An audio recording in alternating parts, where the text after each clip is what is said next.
Less than a week. Less than a week away. And we have heard a lot of discussion in this campaign about socialism, Larry. Mm-hmm. I think one of the final candidates in one of the parties was a self-proclaimed democratic socialist. And so let's talk about, first of all, what socialism means. What is socialism? Well, socialism is the idea of collective economy where individual property is in its purest form. Individual property is not something that exists. All things are held in common. You work for the collective good, which demands some kind of central administration of that. I think it takes an absolute, I think maybe the only, as I think about it, maybe the only successful socialistic operation in the Bible would have been Joseph in Egypt. In a crisis. Right. And, that was something that was, again, you had the right man for the right time. And, but it wasn't the norm.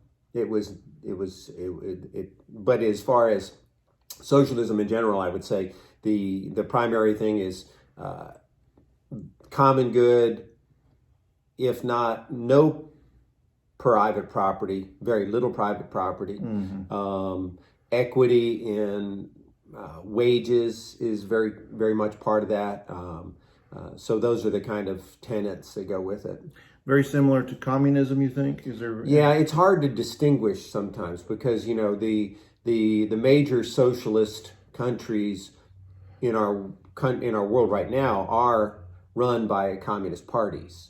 The Russia is a socialist country. China is a socialist country, but if you look at their political ruling party, they are communist parties that rule those countries. So it's a little difficult to distinguish between the two sometimes. Biblically speaking, now we're saying this over and against capitalism, which is the system that we have been in this country since our inception. I think we've been a free market.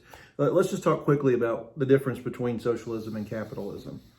Well, capitalism is the idea of making your own good and making good out of what you have, making the best of what you have, accumulating more if you have excess. But you say since the inception of our country, it's interesting that if you look at the accounts by William Bradford of the Pilgrims' first attempts here in the New World, they tried socialism, and it was woefully unsuccessful. And you can read in his diaries about how they had to move away from it because people were taking advantage of it. Some people worked, some people didn't, but they still wanted what they wanted. They wanted their portion, even though they didn't put forth their effort. And so they had to move away from it. And they went to allocation. They allocated property, gave it to them to work for their own good. What they worked is what they got. And it was only after that they became successful. So, there's the idea of capitalism then is just is a system whereby personal property is respected, and capitalism can be a bad thing too, and if it runs amok. And there are certain things that capitalism will produce that you may not find in a socialist nation. For example, you will be hard-pressed to find pornography in China. That is going to be a capitalistic thing that is produced here in the States or in other capitalistic countries, because there is a market for whatever that may be, whether that is something for the good of society or something that is not maybe as good for society. Yeah, I suppose that, I hadn't thought about that one, but. Yeah. So then there's also another piece that I do want to talk about quickly with capitalism, and that is the concept of the unseen hand. Right? You've heard this a lot of times. Economics talks about this. As Christians, what we would say the unseen hand that guides the economy or whatever would be the hand of God. But if you did not hold to a theistic worldview, it would be easy to dismiss capitalism in the concept of an unseen hand, I suppose. Would you think that's fair to say? Yeah, I would say that's probably true. So these are kind of two competing concepts we've seen in this election. Now, let's ask this question. Does the Bible dictate socialism over capitalism, or does it dictate for any kind of a economic system for a nation? I don't believe you can make a case for socialism in Scripture. If we look at the Old Testament, there was obviously private property. As we discussed earlier, there were different things that took place about debt forgiveness and redistribution of land. If after a period of time, as people began to accumulate, so that it could kind of almost reset. So there was obviously private property. Some people would make the case that in Acts we see a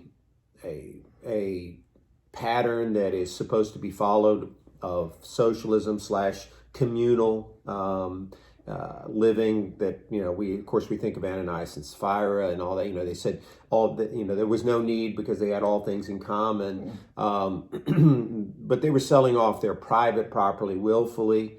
They were not being constrained to do so. That's different. And talk about unseen hand. One of the big things about any system, especially socialism, is there needs be a powerful entity running it. Yeah. It has to be mandated, and it has to be held in effect for all people. So one of the problems we have with socialism is its historical antithesis to any other allegiance beyond the state.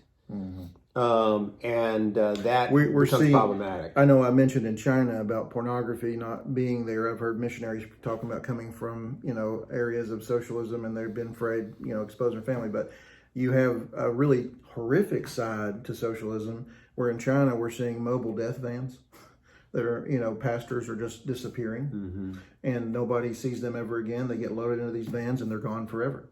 Yeah. And so that's an excellent point to bring out here, that there is a power and a hand in it, even in socialism. And it's oftentimes, we have to say, and like in the book Animal Farm, which I just was surprised telling you, we both read it when we were in high school. It was recently on the banned book list here from a lot of libraries here in the U.S. because it does not treat socialism favorably. If you're not familiar with that book, it is an allegory about Russia. And it's about a farm where animals can talk. And they say, we're sick and tired of these farmers taking our milk and taking our eggs. We ought to be able to have a share in this farm. And basically, they're trying to advance socialism. Right.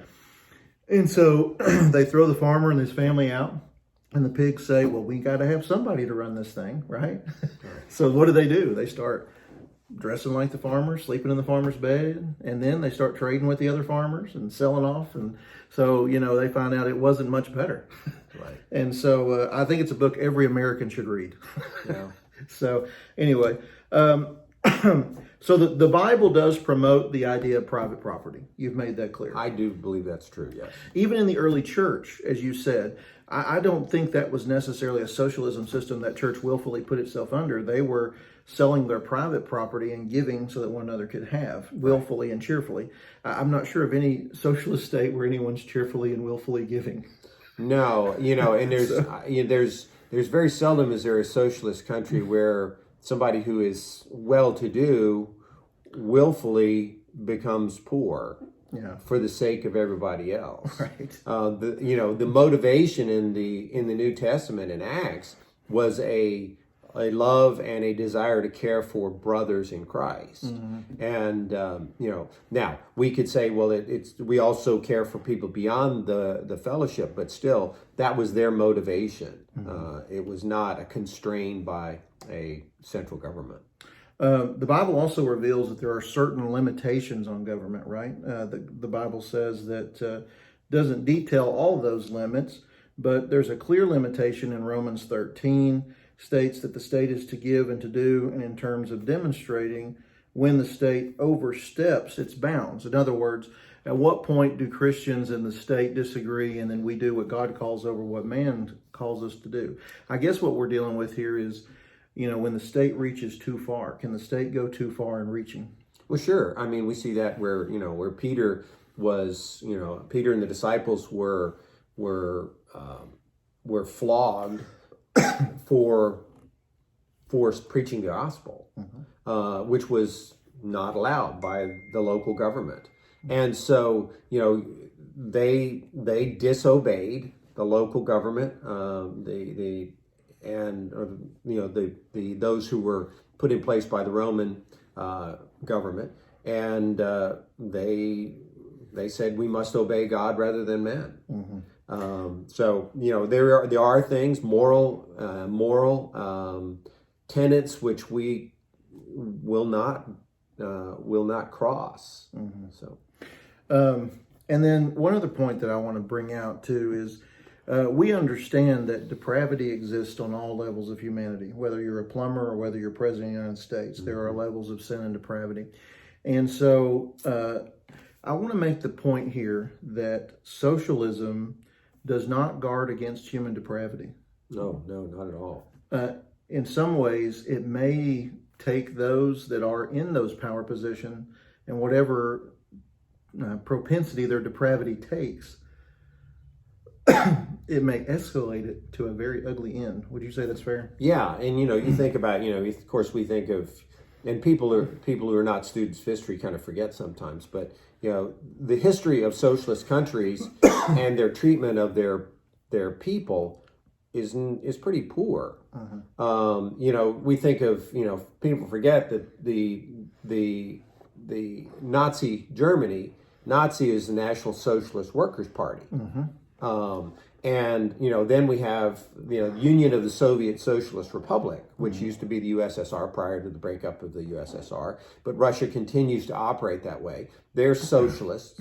The communist Chinese government runs a socialist country. And if we look at how they treated their people to get into power, we think, well, the Nazis were obviously the worst. They killed 6 million Jews and then were responsible for millions of deaths in Second World War.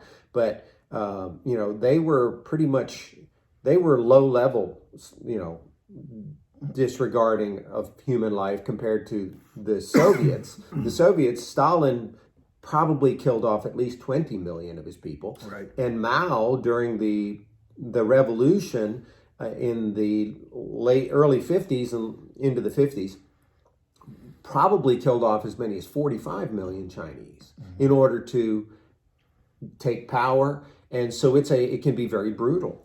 Well, and not just, and those Chinese that survived that Chinese Civil War, they were exiled out of China. Really, they left and went to Taiwan. Yeah, there was the nationalist Chinese went to Taiwan, and of course that conflict remains to the day. So let's just end on one last point. How has God's church fared in socialistic countries historically? Not well. I was doing a little bit of research. The Chinese government has like 5 approved churches. Types of churches. Your freedom of religion as we know it is pretty much non-existent. And again, it comes back to fealty. You are either faithful to the government, they are the ultimate sayer, the ultimate giver of truth in a certain sense, or, as we believe that God is. And, we must obey God rather than men. Doesn't mean we disobey law for the sake of it, but we do evaluate where it comes into conflict with God's obvious revealed truth. There are going to be times Christians will be engaged in civil disobedience, depending on the context, scenario, and the time. If you're a Christian living in Nazi Germany and you're trying to keep some Jews from the execution chamber and you're hiding them, you may lie to the state. Right? There's situations and scenarios like that. But so I think this is good. Now, the flip side of the coin, I will say, is this too. It seems to me that when the church experiences persecution, that she also produces better Christians. Yeah. You know what I mean? Like more committed Christians. You don't have as many, like, I guess, cultural Christians that are kind of floating around there and either go to church because it's convenient or it's because what their parents did, but they're actually committed first and foremost to Christ, the gospel, and are even willing to die for that conviction. Yeah, we've not. I'm not sure that our country has ever had to see that directly. Right. I'm sure there's persecutions of different types of beliefs, different types of things at times, but that separates the wheat from the chaff pretty quick. It does. So last closing point here. If we are Christians and we hold a biblical worldview, do you find that socialism is compatible with our worldview? None of the forms of socialism I see in this world right now are. Right. But one of the things that also we need to remember, people are ignorant of social programs and socialism. Right. We do have social programs here TVA, in the United States. like, And there was a big fight. Social Security. Those were big fights in the courts when they came into being because people felt that was moving towards socialism. And they are social they're social in a certain nature, but somebody smarter than me said, anything government can give you, they can take away. And, the reality is that, if we begin to rely completely on government for our needs, then there's nothing that can stop them from taking it away from us. If you want to get, I'm not going to get wrapped up in eschatology, but,